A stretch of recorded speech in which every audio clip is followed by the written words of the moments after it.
Well, again, good afternoon. Thank you very much for joining this virtual program presented by the Minneapolis Downtown Council and the Easttown Business Partnership, introducing to our members the Minnesota Business Coalition for Racial Equity. I'm Steve Kramer. I'm the president and CEO of the Minneapolis Downtown Council. And before we get into this important program, I'd like to go through just a couple of housekeeping items. Just remember as we go through this webinar, I think we're all getting used to this, but it's always good to remind us of these points. This program is being recorded, so it will be posted on our YouTube channel later today or later in the week. Again, as we start off here, please feel free to introduce yourself with your name and company in the chat if you care to do so. And if you do have a question as the program goes on here, please use the Q&A function, and we'll get to those questions over the course of the hour.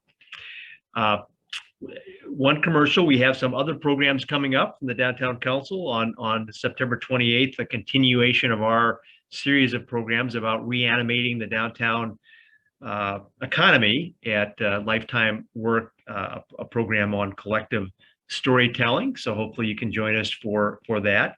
And you can just keep up with all of the programming we're doing on our website, mplsdowntown.com, for information about programs and registration opportunities. So with that, I am now pleased to hand it over to my colleague and the Executive Director of the Easttown Business Partnership, Dan Collison, who's going to run us through the rest of the program. Dan? Thanks so much, Steve, and welcome as well to everyone else. It is a privilege to have you in the webinar now, or if you're watching this later through the various social media channels that we broadcast. We are so grateful that you're taking the time to learn about this topic and to listen to these leaders. Many of you know I'm Director of Downtown Partnerships for the Minneapolis Downtown Council and also Executive Director of the Easttown Business Partnership. We've had this partnership for many, many years, and it's my privilege to sort of be on the growing edges of downtown and connect us all together as one large downtown in my role of Director of Partnerships. I have just a couple of announcements related to the Easttown Business District, and so if you can follow along on the screen, we do, as an Easttown Business Partnership, business forums. If you could go to the next slide, please.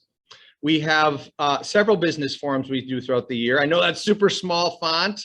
I'll just tell you they're all really terrific. And next month, if you could turn to the next slide, please, we're featuring Phil Trier, who's the Regional President of US Bank, former chair of the Minneapolis Downtown Council, an important leader in our community, and someone who has a lot to share and a lot of vision to cast. And on this topic, the triple bottom line of businesses and corporations, we are seeing the private sector, even as today's topic is evidence of the private sector leading in issues that affect us all and leading the community in important ways. Phil's going to lean and talk about the ways that he's experienced this as a personal leader and how US Bank is in engaging many different issues of the triple bottom line of not just profits, of course profits, but also people and community. And then we also include sustainability and the planet. So that's gonna be a great conversation. We invite you to come and be a part of that. It'll be a hybrid event, so you can tune in or be in person. If you can move to the next slide, I am so excited about Latino Business Week pop-up. So first of all, in fact, Dana, if you could put me back on full screen and just pause the slide show for just a second. I am sitting in the YMCA Equity Innovation Center, and this is the simulator space that was built out when the GAVADE was built. Dr. Hedy Lamar-Walls, who's a mentor and has worked with the Downtown Council in diversity and equity inclusion training, has been an incredible leader and partner through COVID and even now. I'm standing in this space because in the other rooms, right after this webinar, we're connecting Latino businesses to one of our corporate partners, diversity supplier groups, and doing training, and we have a pop-up. But I just wanted you to know this simulation space was a collaboration of the YMCA and the Minnesota Science Museum on race. And it's an incredible experience. If you haven't been in here, I know they're beginning to reanimate. I know their inclusion team is beginning to do trainings, and we encourage you to consider this simulator space. Okay, back to the slideshow, Dana, if you can. We have been planning for many months the Latino Business Week pop-up, which is in the GAVADE Common. We opened yesterday, 11 a.m. to 7 p.m. every day this week.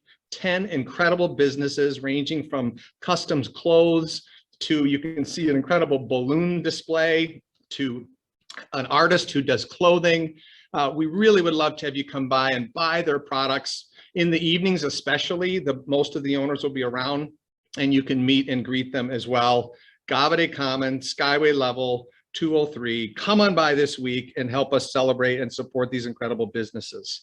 All right, a couple of other things going on. Twin Cities Startup Week is kicking off the 17th to 24th. This is a regional event and experience, but they're also downtown. They're going to be doing a pop-up space in the IDS Center. And if you look in here and click through the links, it is a potpourri of opportunities for you to understand that whole ecosystem surrounding startups. And they're tackling really interesting, intersecting topics. For instance, I'm on a panel next Monday discussing land use and startup businesses alongside Tom Fisher and some other really wonderful speakers about specific areas that are undergoing redevelopment. So check it out and plug into that.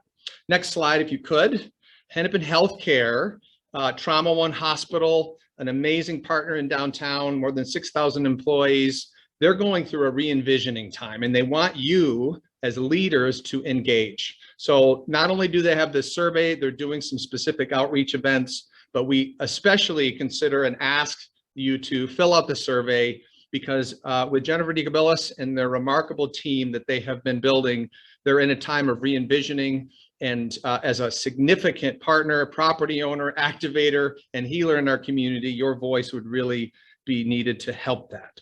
If you go to the next one, please. The neighborhood associations, and as well as you can see here, many organizations are holding mayoral forums, ward forums, and tonight, wait a minute, that was yesterday.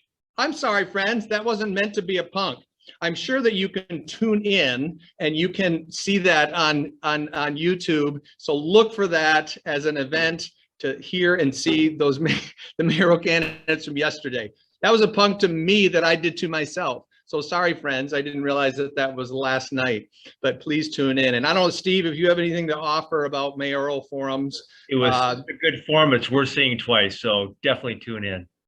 Fabulous. Or in my case, the first time I did tune in to the neighborhood-led Ward 3 forum that was going on 1 hour earlier than this. And that's the beauty of our consciousness shifting to digital content. We're actually able to see things after when they run. All right, next slide, please.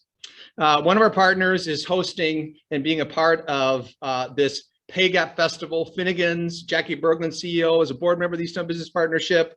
This is an event that they are seeking to promote. That's a happy hour. It is an event coming up soon that's got food and shopping and laughter, and it's pay gap, meaning it's a deal and a lot of fun. If you could go to the next slide, please. We have concerts going on in the Commons. I just, in fact, produced a video that featured some of the acts that have been performing. It's incredibly fun to see them in the Commons. Take advantage of it every Thursday, 5:30. The next slide, we also have farmers markets every Saturday, 8 a.m. to 1 p.m.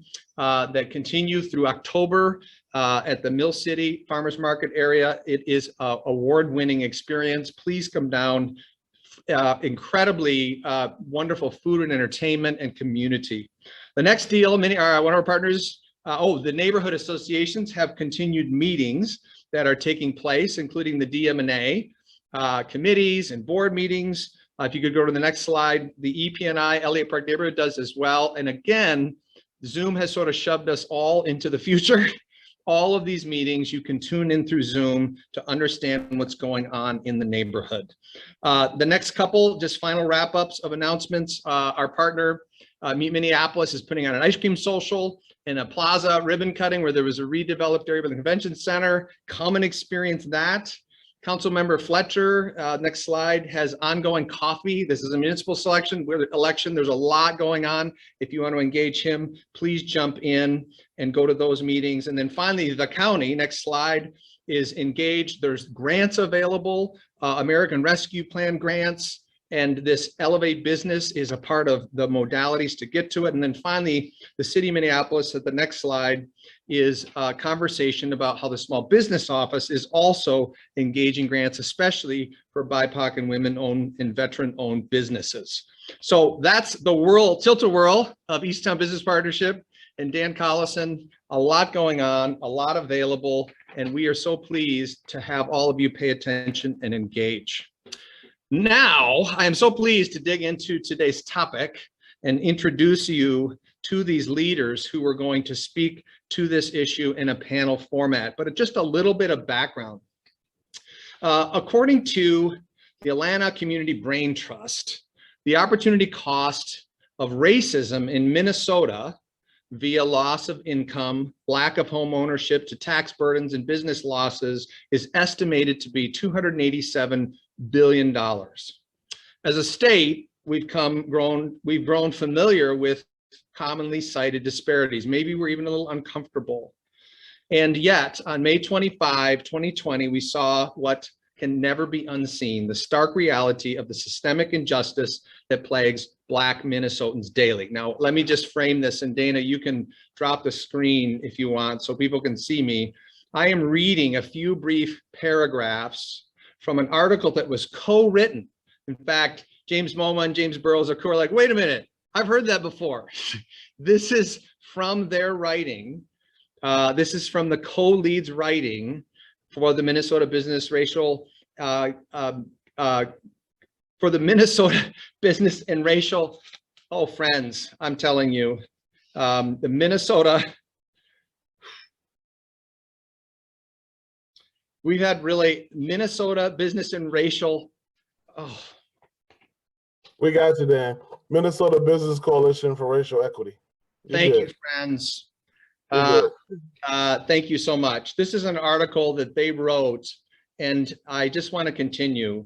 After the killing of George Floyd, leaders from more than 80 Minnesota companies, ranging in size and industry, came together to form the Minnesota Business Coalition for Racial Equity.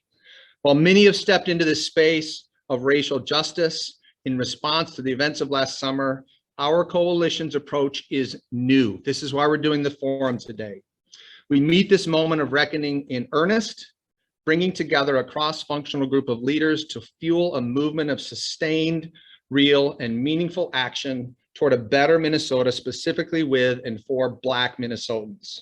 And this is key, and then we're going to turn this into introductions. As employers, community leaders, and Minnesotans, we play an integral role and have a serious stake in addressing these disparities. We believe it is our responsibility to create change, which is why we are pooling our influence, capabilities, and funds to remove systemic barriers and increase access to opportunity for Black Minnesotans through 4 pillars: workplace, philanthropy, allyship, and policy. Whew. Okay, friends, I've had a really busy day, a really busy week. My sincerest apologies to my esteemed guests. I've even replied over and over, and a part of the Minnesota Business Coalition for Equity, lean into what I call the imperfection of allyship.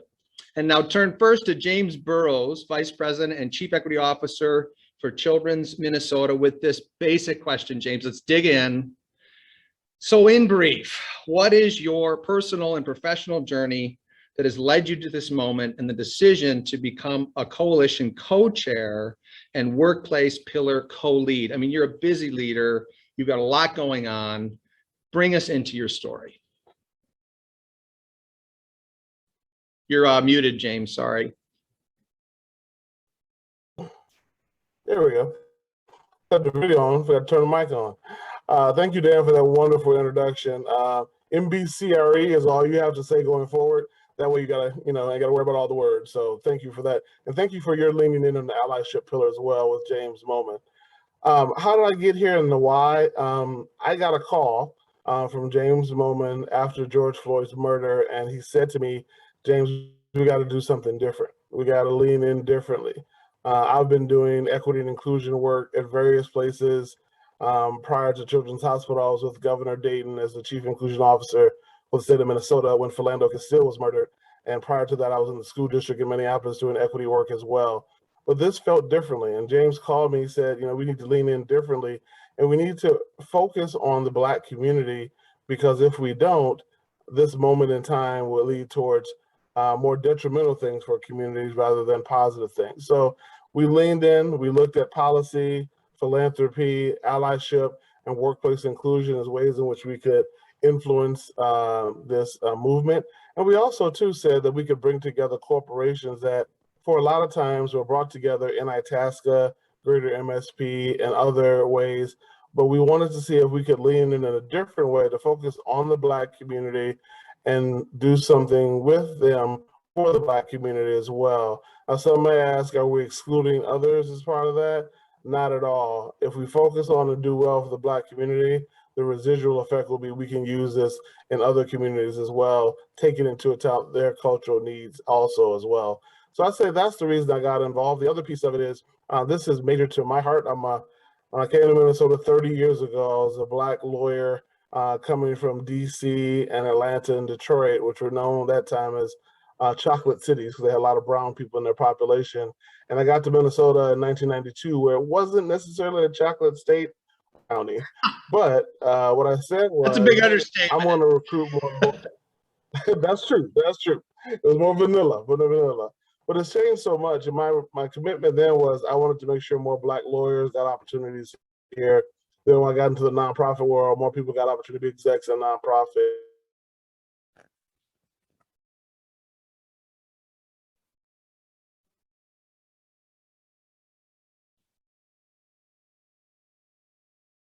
Is it just, am I frozen or? No, I think James is frozen. Okay, sorry, James, you froze. I could never tell. Luckily, I was finished though, so you're Okay. good. All right, well, then let's turn now to Akua Ellis. Thank you, James. And maybe the last 10 seconds you can bring into your next question. Akua, thanks for being here. Senior Vice President of Community Impact, Greater Twin Cities United Way. Again, a grounding question. In brief, what's your personal and professional journey that's led you to this moment? And then this decision to be a policy pillar co-lead for the MBCRE. Yeah, so thanks for the invitation. It's good to see you, Dan. And our paths have crossed on numerous occasions in our individual and collective work to drive equity for our community. So it's a pleasure to join you all today and to be accompanying two of my esteemed colleagues on the panel. So what led me to today to my engagement in MBCRE is like a lifelong journey for me. So many have heard me say at this point that I'm someone who believes that that greatness resides in every individual, or the capacity to be great, and that it is our duty to unearth it, to refine it, so that it may be given away, not necessarily for free, but given freely. To our community. And that has led me on a path that has been in several sectors. So I've had the opportunity to do direct service work, started my career in that space, moved into the policy, did that at the government, corporate, and nonprofit level, and then have been fortunate to be in the role that I am in at Greater Twin Cities United Way for the last 2 years. And I will tell you that we partner really closely with the business community. That's really kind of central to our identity. And we sit at the nexus of community and corporations. And so when this effort began to coalesce organically, I was a part of some initial conversations, and James was a part of that conversation, JB part of that conversation, and we were brought in kind of community advisors. And what I said is, if you are trying to do the same thing you've been doing, you can count me out. I'm not interested in that. I don't have the time or the energy. And we kind of faltered off, and the conversation kept moving without me. And then when the MBCRE had formed a bit more cohesively, I got a call from Lee Anderson, who is my co-chair of the policy pillar and one of the co-chairs of the coalition. And what was clear to me was A, that there was real seriousness around showing up differently, and B, that there was recognition that by virtue of my role at the Greater Twin Cities United Way, that it was understood that I had a perspective that was important to lend to the conversation, but also because of the work that I've done individually. And so that was, the assurance that I needed to know that coming into this conversation, we were going to push, we're going to move beyond comfort and really work to get some things done differently. Akua, thank you so much. And I just want to name that idea of investment. This work of diversity and equity and inclusion, which historically has been HR function, diversity supplier function, but sort of segmented, is now integrating. This is the passion of the NBCRE, and it can't be free. This requires investment. And I just have a deep appreciation for all three of you, but then the amazing long list of leaders who have stepped up and even been raising money for your new managing director. I know you'll probably talk about that at some point, but it's an impressive push into helping our companies and the employees across the entire enterprises be engaged in these topics. So I just want to name that. This is professional work that corporations are now leaning into for the entire enterprise and not just the segment. I just need to land on that for a minute. It's incredibly valuable. All right, James Moman, Senior Vice President, Chief Equity Officer. I've had the privilege of spending the most time with him. They've been 8 a.m. meetings forever. And thanks for throwing me the rope, James, when you pulled me out of the water of literally, have you ever had friends like you've written the script, you've seen this. I've got a 3-page manuscript here, and you literally cannot find what the title of your event is in the sea of words. Thank you, James, for throwing me something. And why don't you ground us in your journey, professional journey, and this decision to be a pillar co-lead? Yeah, first, thanks, Dan, for inviting us, and thanks for your participation in Allyship Pillar. We value everyone's contribution because, frankly, this is a movement of volunteers really investing discretionary time into moving the needle forward on this work. So thank you for your involvement and participation. You know, I've been in the Twin Cities for almost 20 years, and I started my career here as an HR professional at General Mills, spent almost 19 years there, and most recently have taken the role that I'm in now at 3M. My engagement with the NBCRE, and I think Akua used the word organic. This really was an organic evolution for an organization that, I'll be honest with you, when we first had a glimmer of what this could be, it was in a very reactive mode. I was one of the folks that initially played the convener role, as some of my peers in both diversity, equity, and inclusion, as well as folks leading our foundations, as well as folks in government affairs, as we all try to appropriately respond to the tragedy that happened here in our own backyard. So you referenced late May of last year. We all came together to say, how can we and how should we respond for all of our stakeholders, whether it's our employees, it's our community partners, and more specifically for Black Minnesotans who are often impacted by a lot of the disparities and inequities that we see in our backyard. And so it started with that. How can we learn from one another? How can we benchmark? What are you doing? How are you going to respond? So forth and so on. So it was very reactive. And then organically, as we engage with community leaders, getting the voice of the folks that we're actually trying to support, help, and advocate for, as we talk to folks and engage with folks like Akua, who pushed and challenged us to say we can't do this the same as we've always done it, or frankly, I don't want to be a part of it.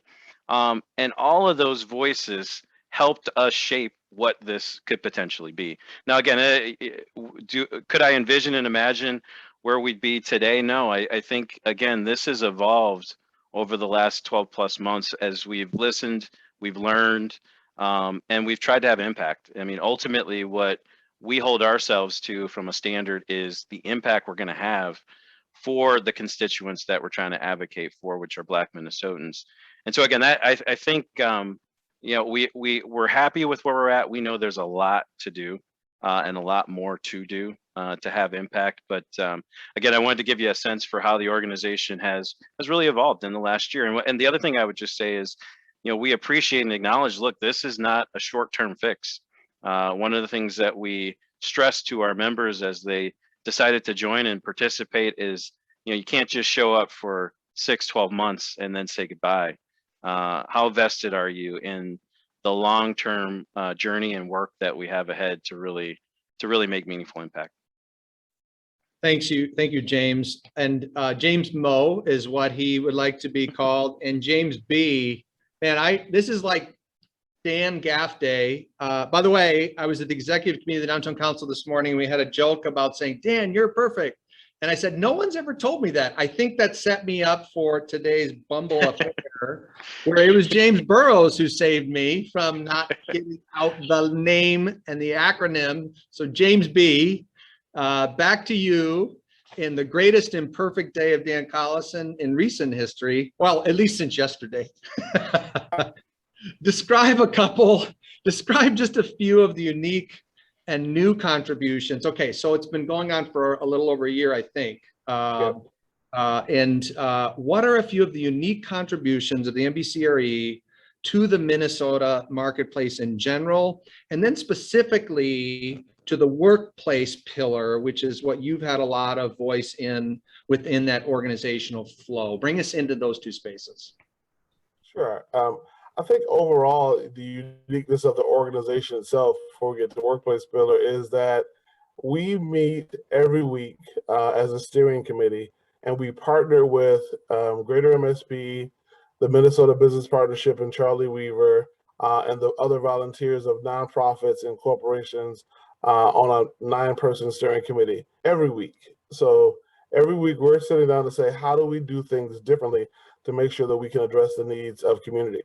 We actively have also went out and recruited other members, not saying that you have to be a big C corporation or if you're too small of a nonprofit. We made sure that everybody would have a voice in this and making sure that voice can be heard. So we intentionally did that, no matter if it's a smaller company or a big company.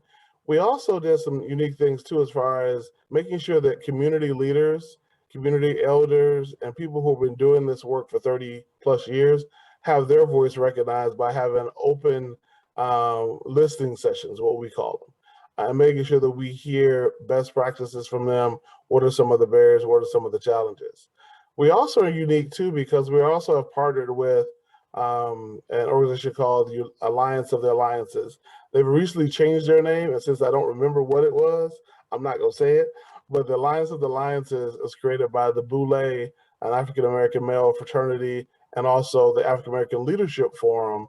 And they came together and said, hey, you know what? We want to make sure Black voices are heard. And it's a Black-centered design. So rather than MBCRE say, no, we don't want to do that, we leaned in, and now we're partnering together on this work. So all of those unique things are different, Dan, because I've seen a lot of things happen up here in 30 years. And a lot of times people isolate themselves in their own buckets and say, I'm going to do it my way. But we said, we're going to lean in differently by engaging people, engaging the community, meeting weekly, but also too, from a workplace inclusion end, we said we're not going to jump into creating solutions until we hear from community as well. So we heard from the National Society of Black Engineers. So if we wanted to recruit, retain more Black engineers here, we would do that. We also heard from a young man named Marcus Flynn, who has a program bringing more Black teachers to Minnesota. How can we partner around that through philanthropy or volunteership? We also, too, have a great donation from Accenture to look at all of our Black employee resource groups, get the vibe for where they are, and hear their voices as well as far as we build this. So the workplace inclusion pillar, what I've told folks, and we've done a good job of, is let's listen more than we try to act. Let's learn from that, because everybody's tried to address retention of Black employees in the Twin Cities. Everybody's tried to look at why there aren't many Black people in the C-suite, but they always rush to a judgment and rush to a solution rather than listening. So we've done those things as well. And going forward, we're going to also work with the Black employees who have achieved success in the C-suite and other areas, or Black business owners, to make sure that their voices are heard as well, as we build a system and a framework that every business can come into and say, hey, this is something I can do, whether I have a chief equity inclusion officer like myself, or I have just a number of volunteers making sure that we can do it differently. The last thing I'll say too is we've also developed a sense of more transparency. It used to be a time where companies would join things and they say, well, I'm not gonna tell you how bad we're doing until you tell me how bad you're doing. And then nobody says anything. And then we sit there and pretend like we're all doing well. We said, we're not gonna do that. We're gonna say, hey, if we have 0, we got 0. If we need to do more, let's do more. Let's learn from each other and how we do it. So I'm excited about all of the ways that we are different from things that I've done in the past, but we're learning from organizations and nonprofits and leaders who are doing this work as well. Yeah, I appreciate that. Is it Marcus Owen, who's executive director of the African American Leadership Forum, who's a part of that alliance of the alliances? I thought I read that Yes. part of work. Yeah. Well, and to me, this centering of Black Minnesotans feels like that jewel in terms of the listening sessions, in terms of who's speaking and how are we learning. That is such amazing work. And it feels like grounded in not just the humanity, but like best practices for leadership. So thank you for that. Well, let's take now Akua, Alice, a little bit deeper. And through her lenses, what are some of the unique contributions of the MBCRE to the landscape, the Minnesota landscape in general? But then you're a part of the policy pillar, if I've got all my facts right, and I think I do. Yes, on paper. you do. If I just read the paper, and give us some flyovers in those important spaces. Yeah, so I'm going to invite you to grant yourself some grace here for the rest of our time together. You know, there are a number of things that are different about this coalition from a policy perspective, not the least of which is really focusing on Black Minnesotans. You know, we went back and forth as an organization, particularly earlier in our days together, because there's this tendency to want to invite as many folks into the conversation as possible. And what we had to be real about was the fact that what happened to George Floyd was not an anomaly. What was new was that, you know, folks were captivated at home with fewer options to be distracted by, and we're witnessing what has been a longstanding, you know, set of challenges for Black Minnesotans or Black people in this country's history, right? So that's not new. What was new is saying, okay, we're going to follow this thread all the way through. So that incident that sparked this what we're calling a reckoning, I would offer that we're close to a reckoning. We're not there yet. But what sparked this unrest and subsequent action was particularly unique to the Black experience. And so we need to make sure that the work that follows suit is reflective of the Black experience. So I'm gonna just name that as a very unique thing. Secondly, from a policy perspective, we have had organizations and business leaders take positions on issues that are as far away from their day-to-day work and expertise and comfort zones as possible. And that has come with its challenges, but I will tell you that we've taken positions on some really meaningful issues just in the past legislative session, and are right now in the midst of tooling up for next year and exploring how we go deeper and farther. An example would be in partnership with the African American Leadership Forum. So Marcus and team convened a number of leaders and arrived at a point of view relative to the to police reform and that matter at the legislature this past session. They produced a set of priorities that they wanted to have the legislature work on. And then we affirmed those through our own letter and subsequent meetings with chief legislators. So there were members of the organization or the coalition that sat down and talked with Warren Limmer, for example, who is a very important figure in the Senate and a big part of whether or not a bill related to justice system actually gets any legs. And what was unique about that conversation was that individual businesses were sharing their business case for why we should take a more meaningful set of actions in response to our current justice system. So that's an example of something different. We have a number of healthcare organizations that are part of the coalition. They worked very closely with Dr. Camillo at the state of Minnesota, for example, to raise awareness and support for investing in the ITRIP program or community-based healthcare interventions, and increasing the commitment to training around bias in care delivery, for example. So like, those are examples of us weighing in on issues that may be counterintuitive, but for which there is very clearly a business case to be made and articulated and amplified. And so those things feel really good. That is really impressive. And we know that our corporations have always had an eye toward public affairs and public policy. Having spent a year, I had the privilege of becoming a Humphrey School Policy Fellow with a really interesting range of leaders. That conversation feels as critical now than ever before, through the lens of business, through the lens of that which makes business better. And yet these are sort of spaces that a lot of leaders have never been. And so I'm grateful that you're sort of leading the way, and the policy pillar is really shaping a new imagination that can provide more creativity to get at really important issues. James Moe, if that's okay, if I can use that for the rest of the time, let's draw you into a deepening part of this. Obviously, through your lenses, what are some unique contributions of the NBCRE to the marketplace in general, and then the allyship pillar? Bring us into those two aspects of how you see the organization as a whole, and then allyship, bringing some really unique organizational innovations to the business imagination. Yeah, so I'll start with the first one. You know, we always talk about what's the unique proposition of this organization. And, you know, I've always believed when you start with the context of 80 relatively large organizations coming together with the power of their resources, their capabilities, their people, to do anything. I mean, beyond even racial equity. I mean, if you bring that type of expertise, capability, and resources together, you can do a lot. And in this case, we wanted to focus those efforts on how do we build a better Minnesota for Black Minnesotans, and really move the pendulum when it comes to racial equity in our home state.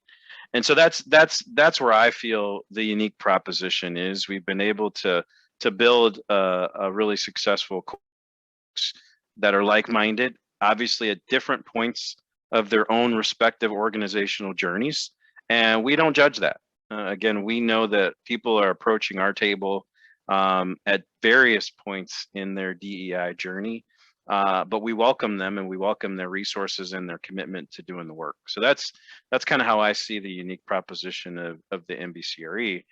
And then when you talk about allyship, you know, one of the things that we acknowledged, especially in the year of 2020, is, you know, George Floyd, to the words Akua used earlier, that tragedy and that murder was a reckoning for all of us in a lot of ways. And what we found was a lot of our employees, a lot of our colleagues, were really looking to understand, how do I participate? How do I play a role in moving these conversations and this work forward? And allyship really is our effort to build capability in that space, to equip folks who have a strong interest and passion for moving the needle in this space, but don't know what to do. We're really trying to lay out a playbook for them to really engage and go on the allies journey, so that they can be a productive part of solutions as we move this work forward. When we talk about allyship, the definition real quick is, you know, we really frame it as a journey. So allyship is the journey to authentically supporting individuals or communities who've traditionally been marginalized, underrepresented, or overlooked.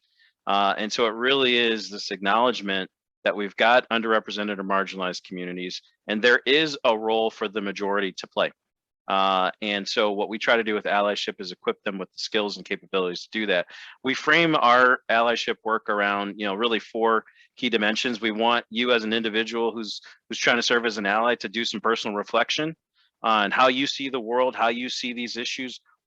These issues makes you personally uncomfortable, and lean into that discomfort, but really have the self-awareness to do the personal reflection. The second piece is, obviously, we want to build empathy. You know, again, what that video did in 10 minutes was create an urgency and an empathy for the experience of Black Minnesotans, and that ultimately needs to translate to action. You know, how are you going to actually show up differently?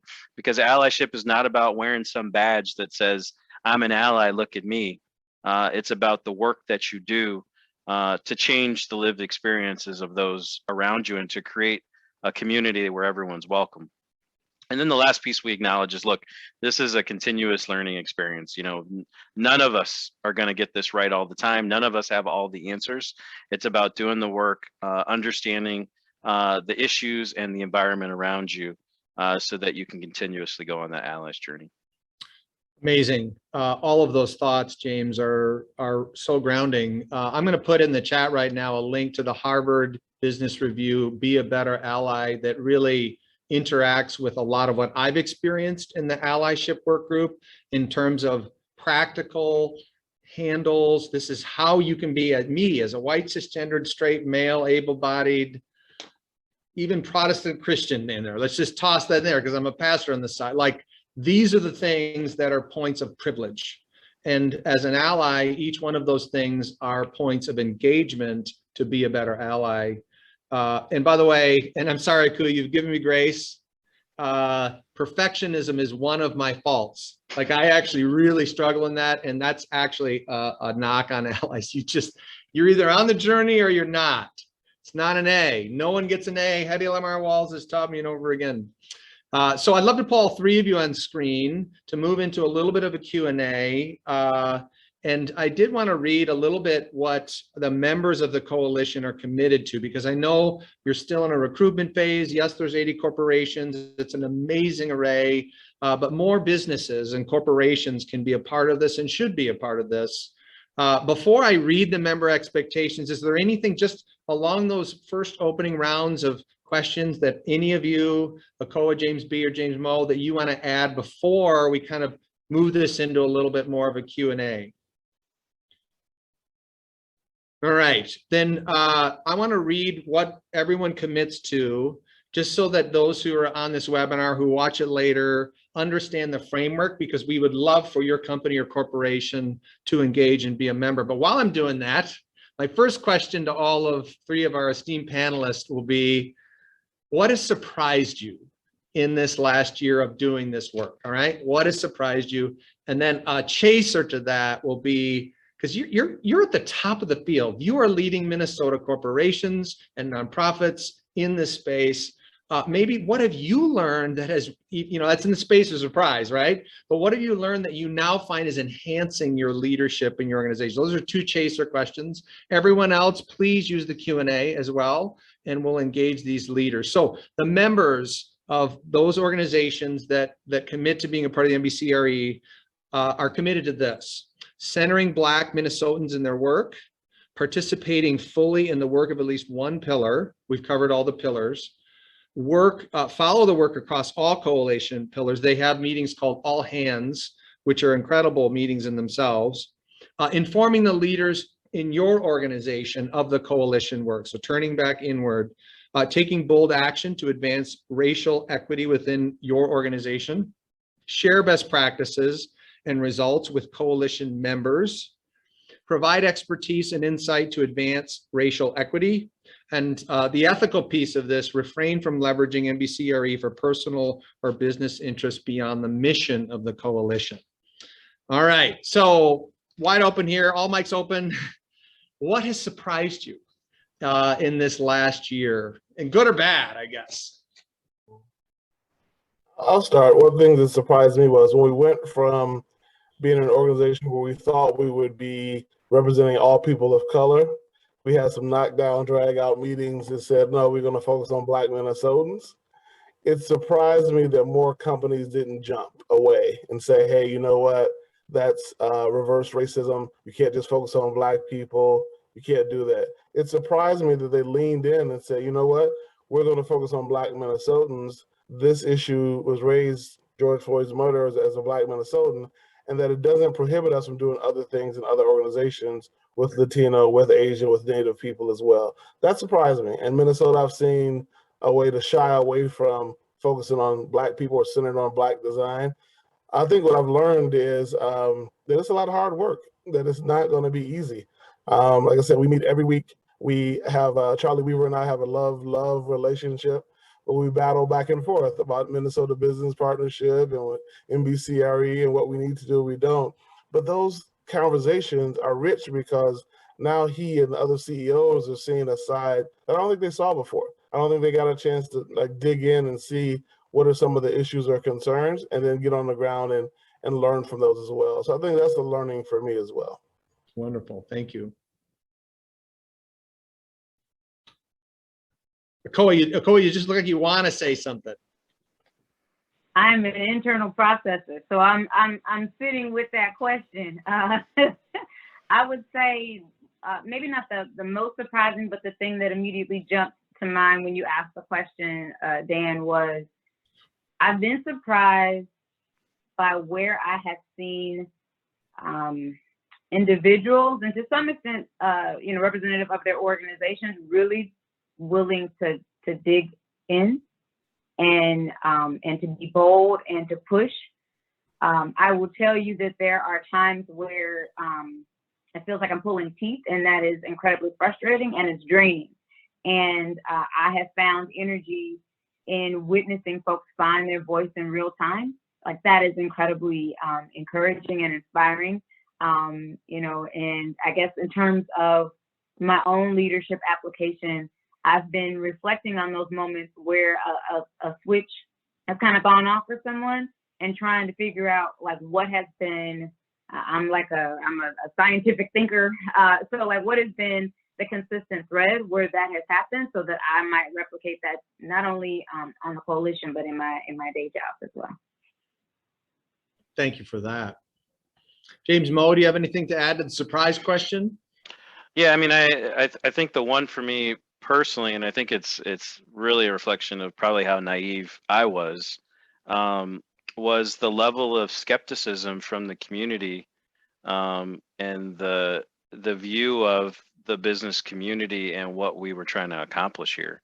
I think you assume you show up with those resources I mentioned earlier, and people will welcome you with open arms. And I think that dance and that song has been played before in this community.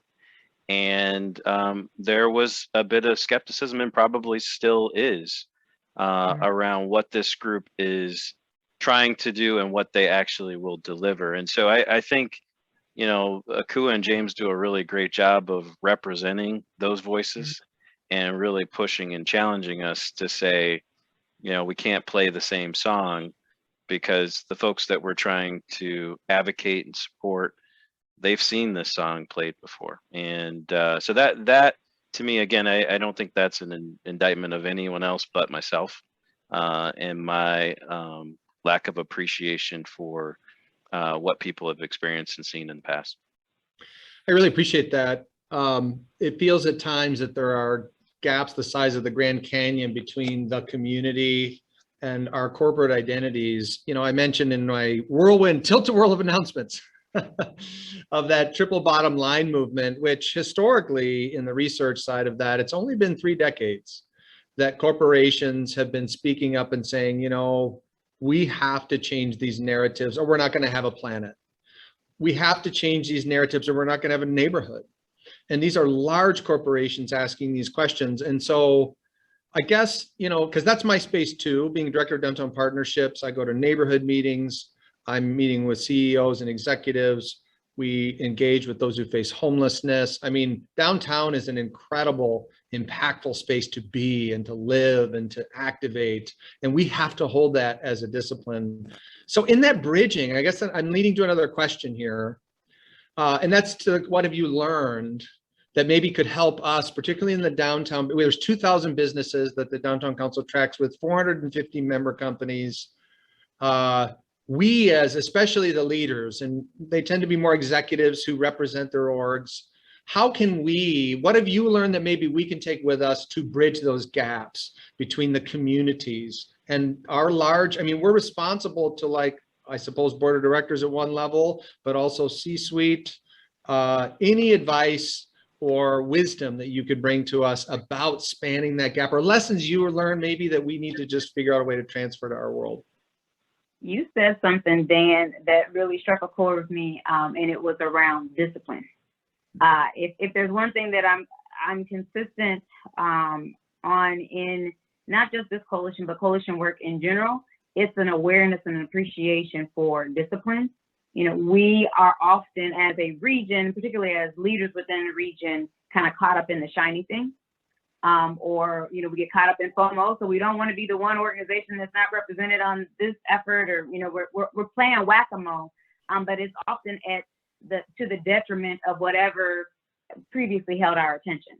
And so a good way to build those relationships, to build trust, to bridge that gap, is to do, number one, be clear about what it is that we're after and how we'll measure success after listening. And 2, do what you say you're gonna do. There's a dearth of of reflective action and a commitment to continuous improvement, or evidence of a commitment to continuous improvement, which includes acknowledging where there's failure or where we missed the ball or where we, to the point that J-Mo made earlier, thought one thing and have discovered another. Like there are nuggets and tools and there's a roadmap to be found in that reflection. And we often just gloss right over it. And so that is something I'm like particularly passionate about is, my team will tell you, we launch a thing, let's do the thing, let's be thoughtful about it, and then let's immediately reflect on what went well, what would we like to do better, differently. And when we go to do another thing, let's go back to what we said we learned. To what extent have we incorporated that into our work? And I would just love to see more of us take that approach, not only at the coalition level or at the community level or within cross-sector collaborations within our own respective organizations, because that builds, it's a muscle, right? That discipline builds the muscle for us to do that just as matter of course. And I think that will only yield positive benefits across the board. That's powerful. I almost, as you were talking, envisioned like, well, a stretched out Slinky, right? Where like you're listening, you're learning, you're back to the organization, you're practicing community practice, reinforce institution culture change, and you do it all over again, and you do it all over again. You do it all over again. I think that's counterintuitive to a more transactional economy, that you sort of build a line and then maybe the line's done and you're done and you build another line, when in fact this is human capital that will never end. And so we have to gear up for like a sort of an endless and future moving set of returning to those disciplines, because this isn't always work. That's my hardest shift in all of this, is understanding it's never done. You can have moments of celebration, but there's never closure. So how do we as business leaders begin to build models and systems and staff and constructs around that always returning? That's powerful. I think to put it plainly, it's a shift from the finite to the infinite game. Oh yeah, that's right. So I have a camera. I love camera work, videography. There's something that in the lens of focus, it says infinity. And then there's beyond. I don't know what that means, but like everything before that is different focal distances. But infinity is supposed to mean you stay at it, even there, and then beyond. Anyway, that was a side tangent.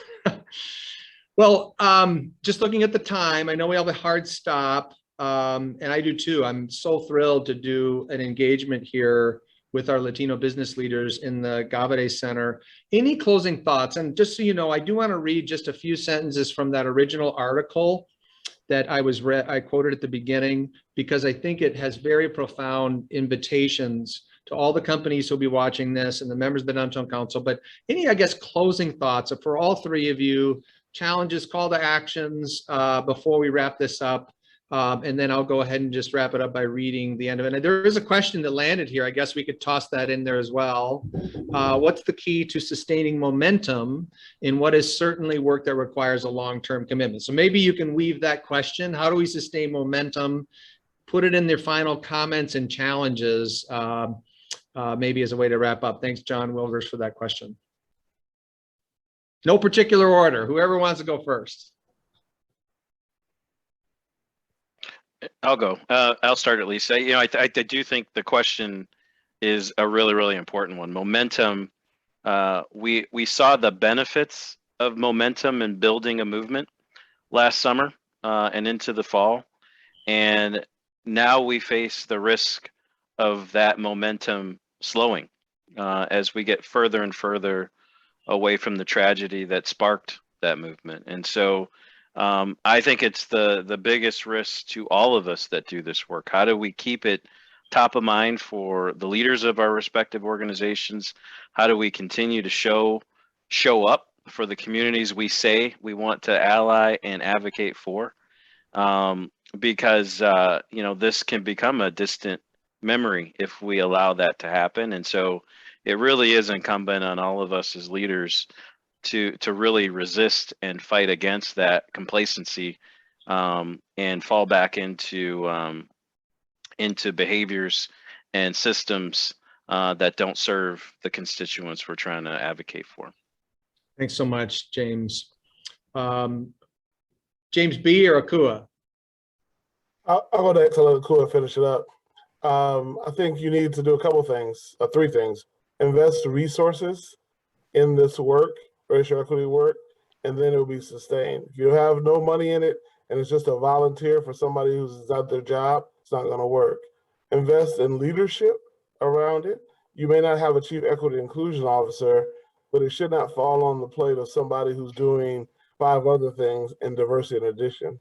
The last piece I'll say is make it a part of your strategic business initiatives and then measure it. And I intentionally said strategic business initiatives. We just passed our strategic plan at Children's, and workforce diversity and health disparities are part of the plan.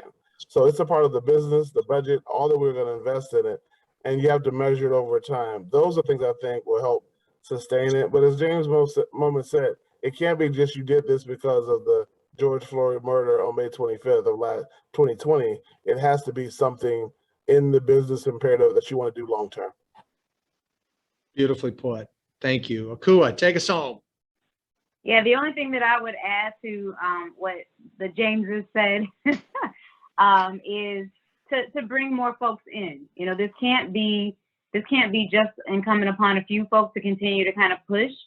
We need to bring as many individuals into the fold and to see their role and their power in influencing the future we want to see as possible, because many hands make for light work. Powerful. Well, I'm going to then read, before we wrap up, just 3 brief phraseologies, sentences, paragraphs that the 3 of these were part of drafting when the NBCRE got going.